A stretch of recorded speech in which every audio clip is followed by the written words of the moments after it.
Hi, I'm Rachel, and this is Dash 101.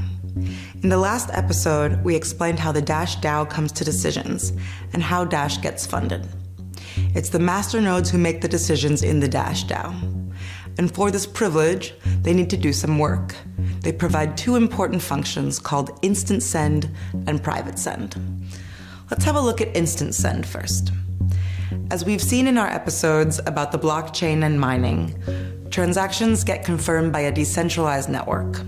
This process takes some time. Sometimes it's minutes, sometimes hours, depending on several factors, like how many transactions miners have to process and how much you're willing to pay as a transaction fee.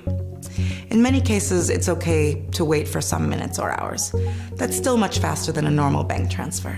But what if you want to buy a coffee at your neighborhood cafe? You surely don't want to wait for some minutes with a hot latte in your hand until the transaction gets confirmed. Your coffee would be cold by then. So far, a payment provider had to take over the risk of the cafe owner, so he would give you the latte even if the transaction wasn't confirmed yet. But this means another middleman gets in the way and wants his share. The whole idea of digital cash is to cut out the middlemen and allow direct payments from person to person without having to trust anyone. That's why Dash has introduced Instant Send. It's a clever software mechanism which makes sure that you will get your money even if the transaction has not been recorded into the blockchain yet.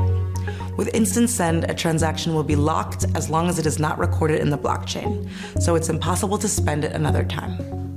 It's a bit of extra work for the masternodes to provide this functionality, so an Instant Send transaction has a slightly higher transaction fee than a normal one. But the big advantage? An Instant Send transaction only takes about 1 second, and that's probably worth the higher fee. As a Dash user, you have a choice. You either pay a very low fee if you're okay with a transaction time of a few minutes, or you pay a slightly higher fee for an Instant Send if you're in a hurry.